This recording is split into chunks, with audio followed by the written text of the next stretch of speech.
What is the value of the United Nations? What is the United Nations Security Council? On this NSP Short, give a listen to our former ambassador to the UN, Bob Fowler, providing a brilliant overview of the Security Council in about 8 minutes. The Security Council is the only truly executive body at the UN. That is, its decisions are not hortatory. They're not simply nice things to say. They matter, they do, and they cost.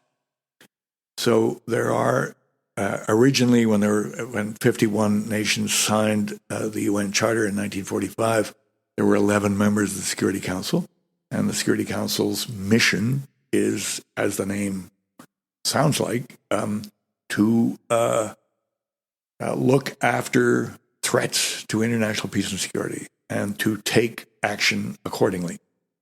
And the action would be taken by those 11, then 15 members of the Council without reference to the majority, tyrannous or otherwise, of the General Assembly. So it was designed to be somewhat streamlined, somewhat executive. And it was also designed, which is the biggest criticism of the Council, to be able to act without causing a third world war. Thus, the most controversial aspect of the Security Council, which is the veto of the 5 permanent members. Previous attempts to establish this kind of a body had failed because there was no veto. There was no special consideration for the powerful. And before the war, when the Italians had invaded Ethiopia and Somalia, the nations could not agree on action, and the countries that didn't want to act to stop Italy doing what it was doing just didn't. And that was that, and the whole edifice collapsed. So when they were redesigning the UN, they wanted to design a security apparatus within which the really powerful countries could say no. So, and that happened. So, I mean, today, Russians are going to say, when anybody tries to stop what the Russians are doing in Ukraine, the Russians say no. And we all say, isn't that horrible? And isn't what a crazy system that is, that could happen?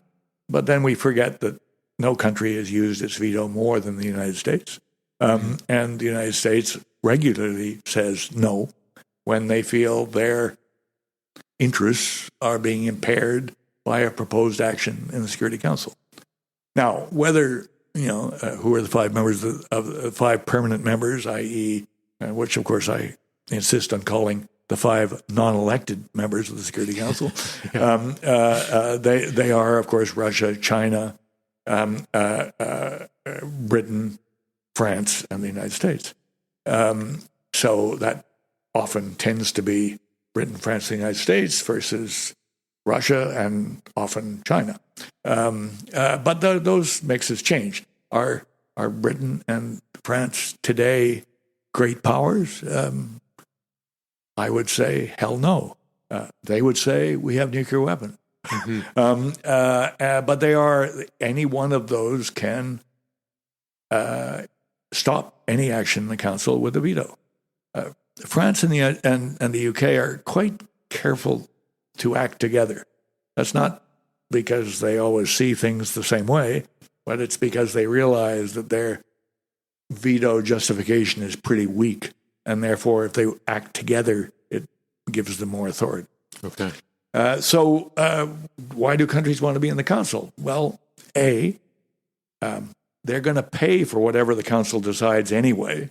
So why not have an influence on the decisions that you're going to pay for? I'll explain that in detail in a moment, or in a little more detail. B, you mentioned service. I mean, does Canada, as one of 194 members of the General Assembly of the United Nations, do we not have a feeling, a belief, a duty, an obligation to participate in the tough decisions from time to time? And I would, of course, claim, yes, we do. When I talked about the pay, this drives the Department of Finance absolutely crazy. But when the Security Council decides, say, to send a peacekeeping force to Mali at $1 billion a year, at that instant, Canada is responsible for paying 3% of it. Whether Canada likes it or not, whether the Department of Finance likes it or not, they're going to spring for that amount of money. Mali was one of 15 peacekeeping operations. $1 billion here, $1 billion there, etc. It's serious money. So we have views on peacekeeping. On our peacekeeping performance used to be terrific. Now it's abysmal.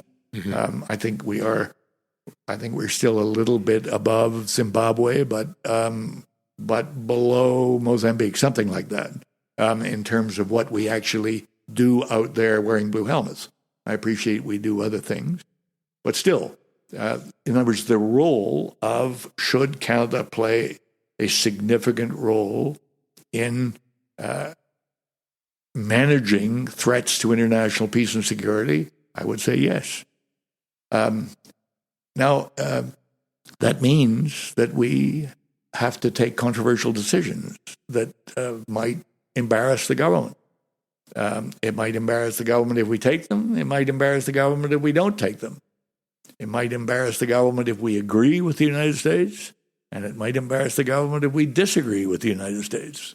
So it's a bit of a two-edged sword.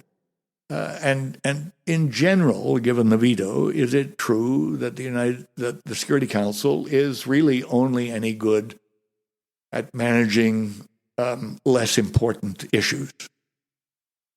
Yes.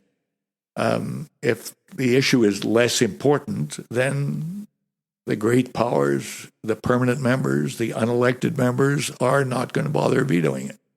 If it's really important, it's important to one or more of those guys, and they're going to express their views by either watering down whatever is proposed to an acceptable level or scotching it.